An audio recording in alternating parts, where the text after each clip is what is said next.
Gavin Wax is a populist Republican and president of the New York Young Republican Club. He joins me now. Hey, Gavin, thanks for joining us here on Sovereign Nation. It's always my pleasure, Michelle. Thank you for having me. You bet. So we're talking about the Reddit revolt, and I knew I had to have you on. This is right up your alley.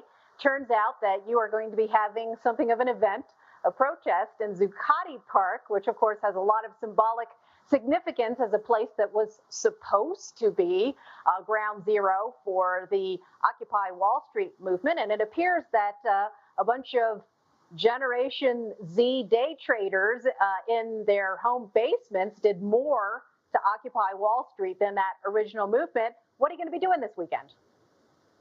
Well, isn't that the beautiful irony of this all, that a few day traders on Reddit did more to dent the system and stick it to the man, quote unquote, than these LARPing revolutionaries ever have. But we're going to make our voices be heard down in Zuccotti Park, taking advantage of all the symbolism, just to kind of poke a little extra fun at the left. But basically, we want to keep the press on this issue. We want to keep the attention on it.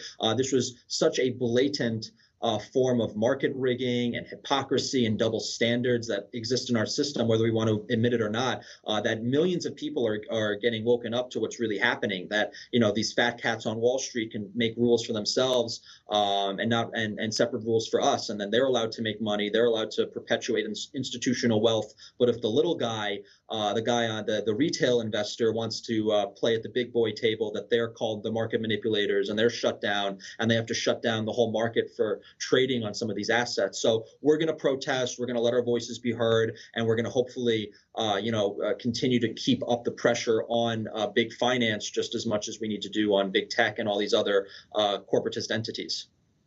Well, that kind of activism, that grassroots activism, is something that's been missing in the movement of the establishment GOP or the controlled GOP. So it's, to me personally, it's very heartening to see the kind of organizing that you're doing. And really what this entire episode this week has done is carry out a theme that so many ordinary Americans are really beginning to grasp, and that is that there's one set of rules for the overlords and another set for the rest of us, whether it's COVID or when it comes to the handling of Antifa and BLM, and now in the marketplace of ideas, and of course, certainly with free speech as well. So, you know, you've been involved as part of a new leader of the populist Republican movement, and we're seeing more of the cleavages there as well.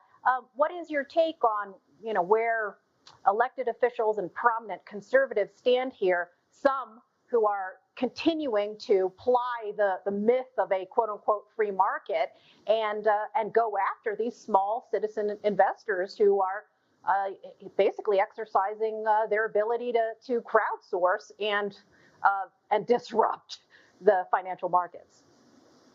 No, this is such a red meat issue that you would think if our political elites had any brains, they would all jump on and realize that it's such a unifying issue that so many people can get around, because it's just blatant corruption and it's just the blatant double standards. But they seem to be, you know, running cover for the hedge funds, running cover for Wall Street, and trying to vilify the little guy, in this case, the Reddit investor. So it's ridiculous. And as you said, they're going to, at least on the right wing, or whatever, if you can even call them right wing, they're going to use the mantle of the free market to attack them, which is ridiculous, because what they did was exercise their free market rights. A short squeeze is a legitimate market reaction to overshorting a stock. It's a self-regulating aspect of the market. It should be understood as such. And if you're going to engage in such, you know, ridiculous shorting of a company, it's a risky bet, and you need to face the consequences. What the right seems to want, this corporatist establishment right, is that they want to privatize the gains and socialize the losses. We saw that back in the original financial crisis about a decade ago.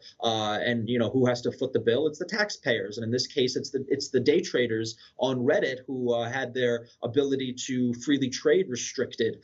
So it's absolutely ridiculous. And then you have the hypocrites on the left. You obviously have the corporatist left, which is no different than the corporatist right, but you also have this fake populist left, people like Warren and AOC who just go on racial diatribes when they have this really crucial red meat issue in front of them, and they don't seem to be really understanding it. Warren put out this statement basically vilifying the Reddit day traders for their market manipulations and the fluctuations in the price. Who cares about the fluctuations in the price? That's the market, and the price of the asset is whatever the market determines it to be. So, I mean, both sides of the establishment or controlled opposition are just getting it all wrong, and it seems like only the right-wing populists are hitting the nail on the head on this issue. Yeah, and then you've got these people outside of the political sphere who've been weighing in, and new faces to a lot of people, Dave Portnoy and Barstool Sports, and of course Elon Musk coming out in favor of all of this. What does this bode for the future of 2024 for one thing? And then what do you think, especially since you mentioned AOC, of Ted Cruz trying to make amends with AOC, look like they're on the same side, and then be totally spanked by AOC, who goes on her hysterical diatribe about how Ted Cruz wanted to have her killed? Look, I give Cruz props for trying. I mean, I've tried in personal capacity to reach out to members of the populist left to find common ground, but a lot of them are very dense. They just like to talk about semantics and, the Marxian dialectics, and they're not actually interested in moving the needle in a real pragmatic way. And they're just too caught up in wokeism and racial politics that they can't see some common ground that we may have on some economic issues. And as far as Elon Musk and Portnoy, I mean, it's fantastic that they're both red-pilled. We need to have footholds in the popular culture, and both of them are massive figures in that regard. In fact, I'm seeing many normie friends of mine who generally don't follow politics. They're jumping on the bandwagon. And I would even argue that most of the Reddit day traders were very apolitical. They were just looking to make a buck, and they've been red-pilled by all of this. So all these aggressive actions by the establishment is really helping us. Absolutely. It's a welcome disruption in a very disruptive year so far. Good luck with the protest, Gavin Wax, and we appreciate all you do. Thanks so much. Thank you, Michelle. You bet. You just watched Newsmax TV, America's fastest growing cable news homes. You can get Newsmax TV on your cable system or check your cable guide. And if your system doesn't carry Newsmax, call them, tell them you want Newsmax TV, because we're real news for real people.